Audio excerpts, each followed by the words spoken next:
राजस्थान का जब कभी भी नाम सुनाई देता है वीरों की भूमि। राजस्थान वीरों से पहले वीरांगनाओं की धरती है। कहा जाता है राजस्थान के इतिहास के बारे में कि एक समय ऐसा आ गया था कि यहाँ 18 वर्ष से ऊपर के बच्चे जिंदा ही नहीं थे। 12 वर्ष रो कुकर जीवे, 14 वर्ष रो जिए सियार, बरस 18 क्षत्रिय जीवे, जहाँ से ज़्यादा को दिक्कत। जब उनके बारे में सुनते हैं तो रोंगटे खड़े हो जाते हैं। ये कितनी हिम्मत थी उन लोगों में, कितना साहस था। हमने नारी को सुंदरता से पहले शक्ति का स्वरूप माना।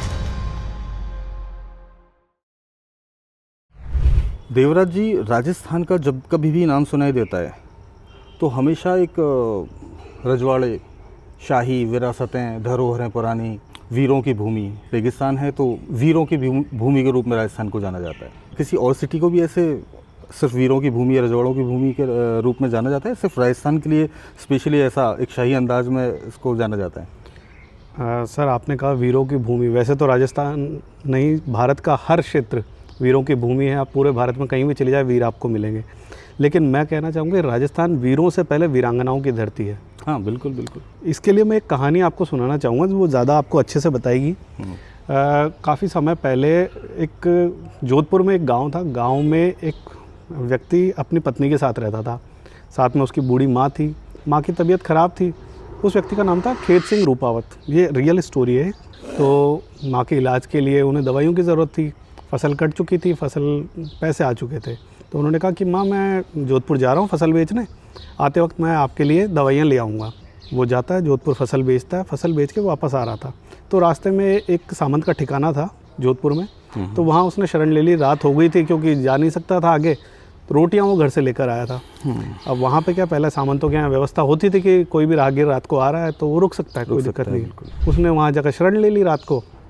उसने वहाँ पे जो काम करने वाले उनसे पूछा कि यार कुछ लगावण है क्या? लगावण मतलब राजस्थानी में सब्जी को बोला जाता है। क्या चटनी वगैरह कुछ भी हो जी, मुझे दे दो, रोटियाँ मैं लाया हूँ। तो वहाँ जो भी चटनी वगैरह थी वो उसको दे दी। उसने खा लिया। खा के लोग आराम करने लगे कि रात हो गई है, चलो रुकते हैं। थोड़ी देर बाद शोर मचा कि जोधपुर की सेना ने वहाँ हमला कर दिया। तो वहाँ नौकर वगैरह जो थे आए, वो बोले कि भाई जो लोग मेहमान हैं वो लोग आप पीछे के रास्ते से निकल जाइए, और बाकी जो यहाँ के सैनिक नौकर वगैरह हैं वो हथियार लेकर जो सेना आई है राजा की उसका सामना कीजिए। सब लोग निकलने लगे। खेत सिंह रूपावत ने निकलने से मना कर दिया कि मैं नहीं जाऊँगा। नौकरों ने कहा, बोले यार आप मेहमान हो, आप जाओ, आपको सुरक्षित निकलना है। उसने मना कर दिया।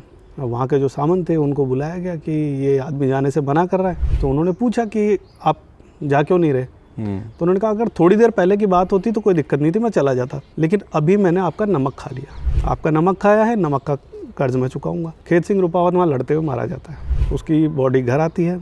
घर आने के बाद अब वहाँ एक माँ और एक पत्नी, और कोई कमाने वाला नहीं है, कोई सहारा नहीं है उनका। जो इकलौता था वो चला गया। लेकिन माँ की स्थिति के लिए कवि ने दोहा कहा है कि सुत मरियो हित देश में, हरख्यो बंधु समाज, माल नहीं हरखी जन्मदिन, जत्री हरखी आज। यानी कि एक व्यक्ति का जब जन्म होता है तो सब खुश होते हैं, लेकिन माँ को ज़्यादा खुशी उस दिन हुई जिस दिन वो देश के काम आया। तो ये एक मानसिक स्थिति है जो राजस्थान के घर घर में आपको मिलेगी। बिल्कुल बिल्कुल बिल्कुल। अब हम ऐसे काफ़ी उदाहरण है वैसे, मतलब कि कितने लोग शहीद हुए और इस तरह के जो युद्ध हुए पुराने, उनमें काफ़ी सारी चीज़ें ऐसी पुरानी बुक्स में और कहानियों में ये सब कुछ सुनने को मिलता है। तो बड़ा गर्व भी महसूस होता है अपने आप में कहीं। अगर हमने वीरांगनाओं की बात की थी अभी जी, अगर हम राजस्थान की बात करें तो राजस्थान के जो बड़े बड़े नाम हम सुनते हैं, जैसे पृथ्वीराज चौहान का पालन पोषण उनकी माताजी कपूरी देवी ने किया था। उनके पिताजी का देहांत हो चुका था। तो एक माँ ने अपने बेटे को उस सोच के साथ बड़ा किया। महाराणा प्रताप की हम बात करते हैं। महाराणा प्रताप के जो पिता थे उदय सिंह जी, उनकी माताजी से इतनी बनती नहीं थी। जयवंता बाई जो महाराणा प्रताप की माताजी हैं, तो वो महाराणा प्रताप अपने माताजी के साथ रहते थे, जयवंता बाई जी के साथ, और उन्हीं के शिक्षा में वो बड़े हुए। तो वो एक सोच लेकर बड़े हुए। अगर हम जोधपुर की बात करें, जोधपुर में बहुत महान नाम हुआ है दुर्गादास राठौड़ का, जिन्होंने 30 साल तक मुगलों से संघर्ष किया अपने राजा के बेटे अजीत सिंह को राजा बनाने के लिए। उनका पूरा पालन पोषण उनकी माताजी के द्वारा किया गया। लेकिन वीरांगनाओं की जैसे आपने बात की, तो वीरांगनाओं की क्या भूमिका रही इस पूरे परिप्रेक्ष्य में? उस ज़माने में युद्ध होते रहते थे जी। एक स्त्री जब अपने परिवार में ये देखते हुए बड़ी हो रही है कि एक युद्ध में मेरे पिताजी काम आए, किसी युद्ध में मेरे चाचा गए, किसी युद्ध में मेरे भाई गए, किसी युद्ध में और मेरे आसपास के भाई बहन गए, तो वो एक सोच के साथ बड़ी होती है कि भले कुछ भी हो, मेरा पति वीर होना चाहिए, वो पीठ दिखाकर नहीं आना चाहिए। इसमें एक घटना बहुत फेमस है कि एक बार जोधपुर के महाराजा जसवंत सिंह जी थे, वो एक युद्ध में लड़ने के लिए गए थे, औरंगज़ेब के खिलाफ उनका युद्ध था। उस युद्ध में उनका संघर्ष चल रहा था और स्थिति ये हो चुकी थी कि जसवंत सिंह जी चारों तरफ से सेनाओं से घिर चुके थे, उनका मरना निश्चित था। तो उनके मंत्री उन्हें वहाँ से निकालते हैं कि महाराज आप चलिए, अगर आपको कुछ हो गया तो जोधपुर अनाथ हो जाएगा, क्योंकि उसके बाद मुगल सीधा जोधपुर पर कब्जा करते। उनको वहाँ से निकाला गया, ज़बरदस्ती उनको लाया गया और वापस जब जोधपुर आए, जोधपुर में आने से पहले जोधपुर में ये सूचना पहुंच गई कि महाराजा जसवंत सिंह युद्ध का मैदान छोड़कर आए हैं। उनकी पत्नी थी जसवंत दे, उन्होंने किले के दरवाजे बंद करवा दिए थे कि मैं उस पति का मुंह नहीं देखना चाहती जो हार के लौटा है। मंत्रियों ने जैसे तैसे समझाया, उनको अंदर लाए। अंदर लाने के बाद भी स्थिति ये थी कि महाराज खाना खाने बैठे। खाना खाने के लिए जब उनकी थाली सामने आई तो जो उनकी रानी थी जसवंत दे, उन्होंने कहा कि ये सोने चांदी के बर्तन ले जाओ, अगर इनकी टंकार की आवाज़ होगी हो सकता है मेरे पति को डर लगे। तो इस तरीके से कमेंट वो कर दी थी। तो उसके बाद बहुत उनको समझाया गया कि मैं तो आना नहीं चाहता था, लेकिन स्थिति ऐसी थी, ज़बरदस्ती लाया गया। तो मतलब एक महिला की ये सोच है कि कुछ भी हो जाए, मेरा पति देश के भले ही काम आ जाए, लेकिन पीठ दिखा के वापस ना आए। तो इस सोच के साथ वो बड़ी होती थी। मतलब काफ़ी महिलाओं का भी उस वक्त से, पुराने वक्त से भी काफ़ी सपोर्ट, बैक सपोर्ट जो था वो काफ़ी रहता था लोगों के पीछे। देखिए, कहा जाता है राजस्थान के इतिहास के बारे में कि एक समय ऐसा आ गया था कि यहाँ 18 वर्ष से ऊपर के बच्चे जिंदा ही नहीं थे। मतलब जो मैक्सिमम औसत आयु बची थी वो 18 साल रह गई थी। कहा जाता था कि 12 वर्ष रो कुकर जीवे, 14 वर्ष रो जिये सियार, बरस 18 क्षत्रिय जीवे, जहाँ से ज़्यादा को धिक्कार। तो परिवार में 8 बेटे हैं, अगर 7 युद्ध में काम आ चुके हैं तो भी माँ 8वें बेटे को युद्ध लड़ने भेजती थी। तो ये एक बैक सपोर्ट था कि परिवार में सारे पुरुष चले गए, उसके बाद भी महिलाएं अपना ज़मीन जायदाद संभाल रही है, मकान की देखरेख कर रही है। कई बार तो स्थिति होती है कि गांव में सरपंच नहीं है, कोई मुखिया नहीं है, उस स्थिति में महिलाओं ने गांव संभाले। खूबसूरती की जब कभी बात की जाती है कि स्पेशली राजस्थान में, तो राजस्थान में जो महिलाओं के नाम हुए, उन लोग जब उनके चेहरे सामने आते हैं तो कहीं ना कहीं लगता है कि उनका जो त्याग, उनका बलिदान, उनका आत्मसम्मान, कहीं ना कहीं खूबसूरती से पहले वो सारी चीज़ें सामने आ जाती हैं। देखिए, राजस्थान में ऐसा रहा है कि हमने नारी को सुंदरता से पहले शक्ति का स्वरूप माना है। बिल्कुल, इसीलिए हमारे यहाँ कुलदेवी का कॉन्सेप्ट है कि किसी भी परिवार में आप चले जाइए, सबकी कुलदेवी है।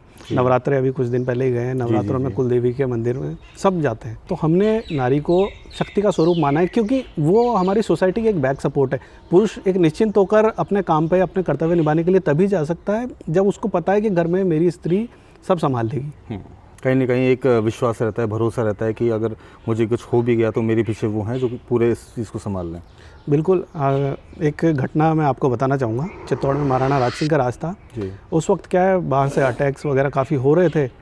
तो एक बार मराठाओं ने हमला किया, तो उस वक्त उन्हें सेनाओं की ज़रूरत थी। तो उन्होंने अपने जितने भी सामंत थे, सामंतों को चिट्ठी भेजी, खुद पर्सनली चिट्ठियाँ लिखवाई कि सबको युद्ध में लड़ने आना है, हर सामंत को उपस्थित होना है सेना के साथ। अगर ऐसा करने से कोई भी मना करता है तो उसकी जागीर जब्त कर ली जाएगी। मेवाड़ में एक रियासत है कोसीथल। कोसीथल के जो सामंत थे उनकी उस वक्त आयु थी 5 साल। उनके पिता का देहांत हो चुका था, तो उनकी जगह वो सामंत थे।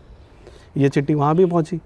तो जब उनकी माताजी ने ये चिट्ठी पढ़ी तो उन्हें ये लगा कि मेरा बेटा 5 साल का युद्ध लड़ने नहीं जा सकता, 5 साल का बच्चा ऑब्वियस है, कोई नहीं भेजेगा। तो उन्होंने देखा कि भाई राजा का ऑर्डर है कि जाना ज़रूरी है, अगर नहीं गया तो जागीर जब्त हो जाएगी। तो कल को जब मेरा बेटा बड़ा होगा, उससे कोई पूछेगा भाई जागीर कहाँ गई, तो ये एक्सक्यूज़ कैसे देगा कि मैं 5 साल का था, मेरे पिताजी नहीं थे उस वक्त। हाँ, तो उस स्थिति में वो स्त्री पुरुष वेश धारण करती है, पूरा बख्तर वगैरह पहनती है कि मेरे बेटे की जागीर सिर्फ इस वजह से नहीं जाएगी कि वो जा नहीं सकता आज, उसकी जगह मैं जाऊँगी। वो जाती है, युद्ध होता है। युद्ध के बाद जब शाम को सैनिकों के शव उठाए जा रहे थे, उस वक्त शाम का टाइम था, मेवाड़ के सैनिक ढूंढ रहे थे, अंधेरा हो चुका था। तो जब एक सैनिक एक बॉडी उठा रहा था तो उसके हाथ में बाल आए, बाल पूरे खून से सने हुए। वो घबरा गया कि ये बाल कैसे। उसने थोड़ा सा टटोल के देखा तो वो एक स्त्री थी। वो घबरा गया कि कहीं ये दुश्मन की जासूस वगैरह तो नहीं है। तो उसने उनसे पूछा, भाई आप कौन हो, क्योंकि राजस्थान में चाहे दुश्मन हो चाहे दोस्त हो, स्त्रियों का हमेशा सम्मान किया गया। तो उन्होंने पूछा कि भाई आप कौन हो। तो उन्होंने, जो घायल अवस्था में थी, उन्होंने कहा कि मैं सिर्फ राणा जी को बताऊंगी और किसी को नहीं बताऊंगी ये बात। तो सैनिक जाकर राणा जी को बोला कि सर महाराज हम बॉडियाँ उठा रहे थे, तो उस वक्त एक महिला मिली है हमें घायल, और वो कह रही है कि मैं जो भी बात है सिर्फ राणा जी को बताऊंगी। महाराणा राज सिंह युद्ध के मैदान में आते हैं और वो उन्हें देखते हैं। अब उस वक्त ये भी शक रहता था कहीं जासूस तो नहीं है, कुछ नहीं है, लेकिन ये भी डाउट था कि एक स्त्री युद्ध के मैदान में लड़ने आई है, वो क्या कर रही है वहाँ पर। तो उन्होंने कहा कि आप मेरी धर्म की बहन हो, आप घबराओ मत, मैं आपको वचन देता हूँ, आपको कुछ नहीं हुआ, जो भी बात है मुझे बताओ। तो उन्होंने कहा कि आपने चिट्ठियाँ भेजी थी अपने सारे सामंतों को, मैं कोसी थल के जो सामंत हैं उनकी माँ हूँ, मेरा बेटा सिर्फ 5 साल का था इसलिए वो युद्ध में नहीं आ सकता, तो उसकी तरफ से मैं आई। राणा राज सिंह की आंखों में आंसू आ गए। वो बोलते हैं कि जब तक ऐसी महिलाएं हैं मेवाड़ को कुछ नहीं हो सकता। उन्होंने कहा कि आप मांगे क्या मांगते हैं, जो मांगोगे वो दूंगा, मेवाड़ मांग लोगे मैं मेवाड़ दे दूंगा। तो वो कहते हैं कि मुझे मेवाड़ नहीं चाहिए, मुझे सिर्फ कुछ ऐसा चाहिए कि जब मेरा बेटा दरबार में आए तो वो अलग नज़र आए, कि लोगों को पता हो कि ये कोसी तल का सामंत है। तो महाराणा राज सिंह ने कहा कि आपका बेटा जब दरबार में आएगा तो मेवाड़ की तरफ से उसकी पगड़ी पर एक अलग से कलंगी लगाई जाएगी, जिसे हुंकार की कलंगी कहते हैं, वो सिर्फ आप ही के बेटे के सर पे होगी। तो वो परंपरा आज भी चली आ रही है। कोसी तल का जो भी सामंत होता है, चुंडावत घराना है, वो उनके पगड़ी पे अलग से एक कलंगी लगाई जाती है, जो इस बात का प्रतीक है कि उस दिन एक महिला ने सिर्फ इसलिए अपना कर्तव्य निभाया, युद्ध में लड़ने गई कि उसके बेटे की जागीर न चली जाए। तो एक महिलाओं का एक सोच थी कि कुछ भी हो जाए मेरे कुल की, मेरे वंश की लाज नहीं जानी चाहिए, इसका मान मेरे को रखना है। नहीं, बहुत ही मतलब रोचक कहानी थी ये, और मतलब कहानियों के रूप में हमने पढ़ी हैं, लेकिन कहीं ना कहीं ये सच्चाई है, पुराने इतिहास है राजस्थान का। और सिर्फ राजस्थान का नहीं, पूरे भारतवर्ष की अगर बात करें तो भारतवर्ष में इस तरह की इतनी चीज़ें हैं, पुराने इतिहास अगर आप पढ़ें तो मतलब जब उनके बारे में सुनते हैं तो रोंगटे खड़े हो जाते हैं कि कितनी हिम्मत थी उन लोगों में, कितना साहस था। इसके अलावा कहीं ना कहीं राजस्थान को अगर देखा जाए तो महिला पहले से सशक्त भी हुई है ना, पहले से सशक्त तो थी, लेकिन पहले महिला एक थोड़े से पर्दे में थी। धीरे धीरे उन महिलाओं ने बेसिकली थोड़ा सा एजुकेशन की तरफ अपने आप को आगे बढ़ाया। उसी का रिजल्ट है कि अभी आप देखो तो 10 साल राजस्थान की धरती पर वसुंधरा राजे जी, उन्होंने पूरा प्रतिनिधित्व किया, पूरा एक मुख्यमंत्री रही 10 साल के लिए। बिल्कुल। आज भी अगर देखेंगे तो दिया कुमारी जी उप मुख्यमंत्री के रूप में कार्य संभाल रही हैं। तो ऐसा नहीं है कि महिलाओं ने सिर्फ युद्ध में या घर में काम किया। महिलाओं ने, चाहे वो पॉलिटिकल हो, चाहे वो अर्थव्यवस्था की बात हो, चाहे समाज की बात हो, सोशल, एजुकेशन, कल्चर, एवरीथिंग, मतलब सब चीज़ों में कहीं ना कहीं अपने आप को बहुत इस्टेब्लिश किया, बहुत आगे तक आई हैं वो। अभी आप स्पोर्ट्स में भी देखेंगे तो कृष्णा पूनिया हैं और इस तरह की और भी कितनी प्लेयर्स हैं जिन्होंने राजस्थान का नाम आगे रोशन किया, गौरवान्वित महसूस कराया पूरे राजस्थान को। तो बिल्कुल ठीक बात है कि सिर्फ वीरों की नहीं, वीरांगनाओं की भूमि भी है। देखिए क्या होता है कि एक सोसाइटी जो होती है ना, सोसाइटी में हम कहते हैं पुरुष प्रधान समाज, लेकिन एक पुरुष की जो सोच और व्यक्तित्व होता है ना, वो सबसे पहले डिसाइड करती है उसकी माँ, क्योंकि एक बालक की सबसे पहले गुरु होती है उसकी माँ। जिसकी माँ की सोच बड़ी होगी, जो ये सिखाती है कि चाहे कुछ भी हो जाए अपना मान और सम्मान मत देना, तो वो पुरुष जब बड़ा होता है तो वो ऐसे ही समाज का निर्माण करेगा। अभी जैसे एक घटना है, मैंने अभी आपको जोधपुर की महारानी जो थी जसवंत देव, उनके बारे में बताया। उन्हीं की एक भतीजी थी सहल कंवर, ये हाडी रानी थी जो अपने बूंदी है, राजपूताना। हाँ जी जी, ये हाडी रानी कहलाती हैं, बहुत फेमस हैं, इनके बारे में शायद आपने सुना भी हो जी। सहल कंवर उनका नाम था। महाराणा राज सिंह की शादी होने वाली थी मतलब उस वक्त, और उधर से मुगलों का हमला हो गया। अब क्या होता है कि जब चित्तौड़ पर हमला होता है तो सबसे पहले जो हरावल में लड़ने जाते हैं वो जाते हैं चुंडावत। सलूम्बर के चुंडावतों को ये अधिकार है कि अगर चित्तौड़ की सेना, मेवाड़ की सेना लड़ने जाएगी तो सबसे पहले सलूम्बर के चुंडावत सबसे आगे जाएंगे। उस वक्त सलूम्बर के जो सामंत थे वो थे रतन सिंह चुंडावत। रतन सिंह चुंडावत की शादी हुई थी, शादी का नेक्स्ट डे था, अगले दिन उन्हें संदेश मिलता है कि आपको लड़ने जाना है युद्ध में। रतन सिंह जी को लगा कि यार मेरी शादी हुई है, महाराज की शादी है, तो नहीं जाऊंगा तो क्या हो गया, इतने युद्धों में लड़ लिया। अब ये खबर मिली उनकी नई नवेली दुल्हन जो रानी थी सहल कंवर, उनको, तो रानी ने उनको समझाया कि भाई ये जो आपको ओहदा मिला है हरावल में लड़ने का, ये बहुत बहुत त्याग से मिला है। सिर्फ एक शादी की वजह से कि आपकी शादी हुई है आप लड़ने ना जाएंगे तो आने वाली पीढ़ियाँ क्या कहेंगी। लेकिन रतन सिंह जी को लगा कि यार मेरी इतनी सुंदर दुल्हन आई है, मैं पहले दिन कैसे जाऊं लड़ने, भाई बाद में जा सकता हूं और वही युद्ध लड़ लूँगा। लेकिन उनको उनकी रानी ने काफ़ी समझाया कि नहीं आप जाओ युद्ध में लड़ने, मेरी वजह से आने वाली पीढ़ियां ये कहें कि हमारे दादा परदादा लड़ने नहीं गए इसलिए उनसे ये ओहदा छिन गया हरावल में लड़ने का, ये मैं नहीं चाहती। रतन सिंह जी तैयार हुए, तैयार होकर नीचे घोड़े पे थे। उन्होंने पास में खड़े हुए एक सैनिक को कहा कि यार मैं युद्ध में लड़ने जा रहा हूँ, तो रानी को कहो कि कुछ मेरे लिए उपहार भेज दें जिसको मैं देख सकूं कि भाई उन्होंने अपना तोहफा भेजा है। तो सैनिक ऊपर गया, सैनिक ने ऊपर जाकर रानी को कहा कि राजा लड़ने के लिए तैयार हैं और वो आपसे कुछ तोहफा मंगवा रहे हैं। अब रानी को ये बात सुन के बहुत गुस्सा आया, मतलब उनको ये सोच के गुस्सा आया कि एक व्यक्ति, मेरा पति, आज लड़ने सिर्फ मेरी सुंदरता की वजह से लड़ने नहीं जा रहा, तो क्या पता वो युद्ध में जाकर लड़ेगा भी नहीं लड़ेगा, हो सकता है वो भागे आए। तो उन्होंने अपना सर काट के और थाली में रख के दे दिया कि राजा को ये जाके दे देना। नीचे थाली में रखा हुआ वो सर आया, रतन सिंह जी ने देखा, रतन सिंह जी के होश उड़ गए कि मैंने बहुत बड़ी गलती कर दी। रतन सिंह जी उस सर को हाथ में लेते हैं, उनके बालों को अपने गले में बांधते हैं माला की तरह, और युद्ध में लड़ते हुए काम आते हैं। तो किसी कवि ने कहा है कि क्षत्रिय सेनानी चाही समर सलूम बरधीश, चूड़ामणि मेली सिया इंदन मेलो शीश, कि माता सीता ने चूड़ामणि दी थी, इसने तो अपना शीश काट के दे दिया। बिल्कुल। तो इस सोच के साथ हमारे राजस्थान की स्त्रियां बड़ी होती है कि मेरी गलती की वजह से कोई आने वाली पीढ़ियों में भी ये सोच नहीं जानी चाहिए कि हमारे पूर्वजों ने कोई एक छोटी सी भी गलती की थी जिसकी वजह से आज हमें शर्मिंदा होना पड़ रहा है। कई ऐसे पहलू हैं जो इतिहास में खो गए हैं, भले वो छोटी छोटी चीज़ें हैं। तो हमें क्या है, ऐसी चीज़ें ढूंढ के हमारे आने वाली जनरेशन को सौंपनी होगी, क्योंकि हम जो ढूंढेंगे वही हमारी जनरेशन आगे पास करेगी। बिल्कुल। आज अगर हमें पता होगा तो शायद आगे वाली जनरेशन को भी इस चीज़ के बारे में मालूम होगा। बिल्कुल। चलिए, बहुत बहुत शुक्रिया आपका। अगली बार फिर से एक नए मुद्दे के लिए आपसे फिर से जुड़ेंगे। तब तक के लिए नमस्कार। नमस्कार।